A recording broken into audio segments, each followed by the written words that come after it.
Olá, meus amigos e amigas, o canal Verdades sempre traz temas importantes para a harmonia de nossas vidas, pois tem compromisso com a verdade, a ciência, a filosofia e a religião. Então venho pedir a sua inscrição no canal, o seu gostei, seus comentários e compartilhem com seus grupos e amigos. Vejamos o tema de hoje.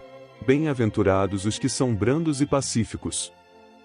Bem-aventurados os que são brandos, porque possuirão a terra. Bem-aventurados os pacíficos, porque serão chamados filhos de Deus. Mateus 5, 5-9. Saibam que foi dito aos antigos: não matará, e quem quer que mate merecerá ser condenado pelo juiz. Eu, porém, lhes digo que quem quer que se puser em cólera contra seu irmão merecerá ser condenado pelo juiz, que aquele que disser a seu irmão, raca, merecerá ser condenado pelo conselho de juízes, e que aquele que lhe dissesse, é louco, mereceria ser condenado ao fogo do inferno. Mateus 5, 21-22. Por estas máximas, Jesus faz da brandura, da moderação, da mansuetude, da afabilidade e da paciência uma lei. Condena, por conseguinte, a violência, a cólera e até toda expressão descortês de que alguém possa usar para com seus semelhantes. Raca, entre os hebreus, era um termo desdenhoso que significava homem que não vale nada, e se pronunciava cuspindo e virando para o lado a cabeça. Vai mesmo mais longe, pois que ameaça com o fogo do inferno aquele que disser a seu irmão, é louco. Evidente se torna que aqui, como em todas as circunstâncias, a intenção agrava ou atenua a falta, mas em que pode uma simples palavra revestir-se de tanta gravidade que mereça tão severa reprovação. É que toda palavra ofensiva exprime um sentimento contrário à lei de amor e da caridade que deve presidir as relações entre os homens e manter entre eles a concórdia e a união. É que constitui um golpe desferido na benevolência recíproca e na fraternidade. É que entretém o ódio e a animosidade. É, enfim, que depois da humildade para com Deus, a caridade para com o próximo é a lei primeira de todo cristão. Que queria Jesus dizer por estas palavras? Bem-aventurados os que são brandos, porque possuirão a terra, tendo recomendado aos homens que renunciassem aos bens deste mundo e havendo-lhes prometido os do céu. Enquanto aguarda os bens do céu, tem o homem necessidade dos bens da terra para viver. Apenas o que ele lhe recomenda é que não ligue a estes últimos mais importância do que aos primeiros. Por aquelas palavras quis dizer que até agora os bens da terra são tomados pelos violentos, em prejuízo dos que são brandos e pacíficos, que a estes falta muitas vezes o necessário, ao passo que outros têm o supérfluo. Promete que justiça lhes será feita, assim na terra como no céu, porque serão chamados filhos de Deus.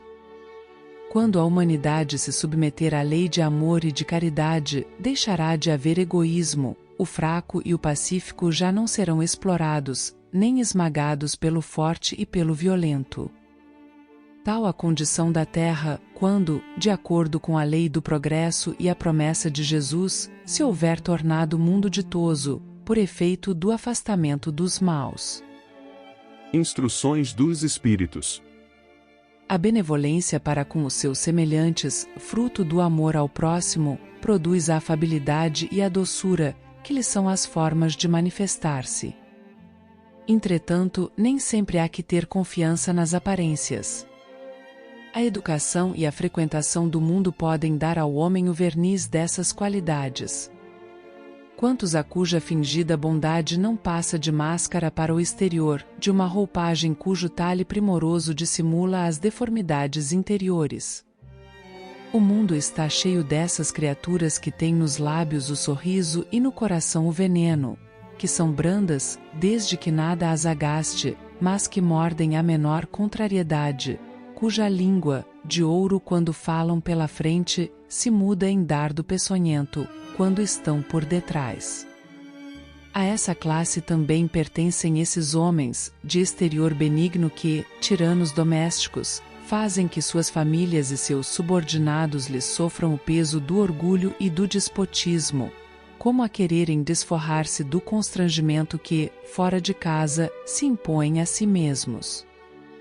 Não se atrevendo a usar de autoridade para com os estranhos, que os chamariam à ordem, acham que pelo menos devem fazer-se temidos daqueles que lhes não podem resistir.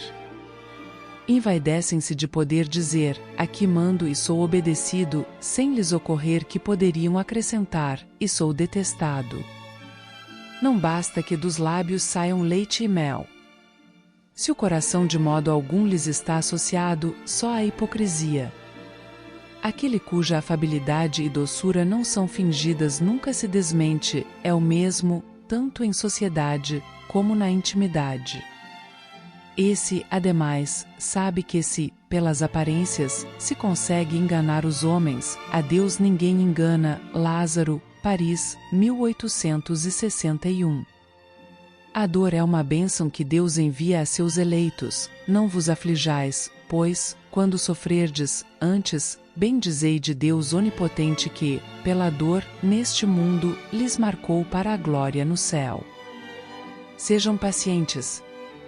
A paciência também é uma caridade e devem praticar a lei de caridade ensinada pelo Cristo, enviado de Deus. A caridade que consiste na esmola dada aos pobres é a mais fácil de todas.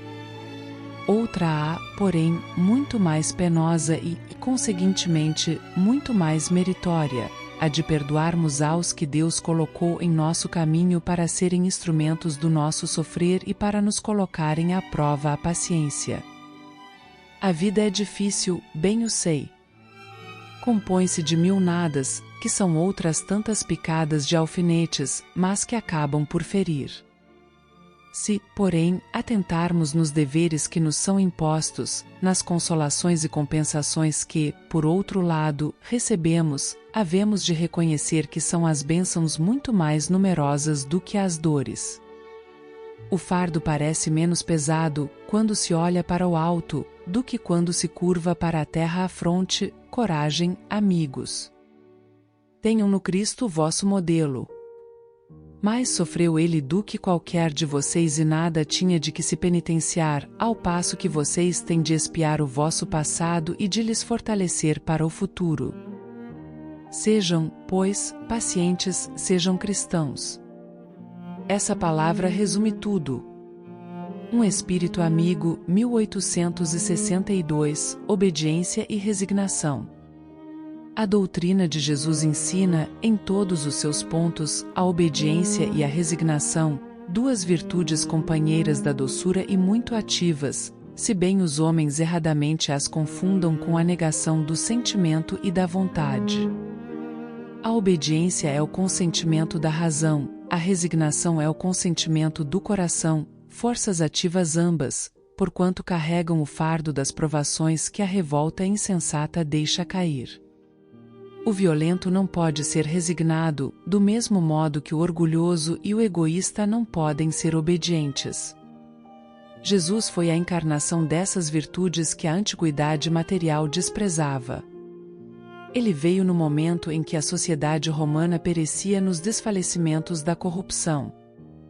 Veio fazer que, no seio da humanidade deprimida, brilhassem os triunfos do sacrifício e da renúncia carnal. Cada época é marcada, assim, com o cunho da virtude ou do vício que a tem de salvar ou perder.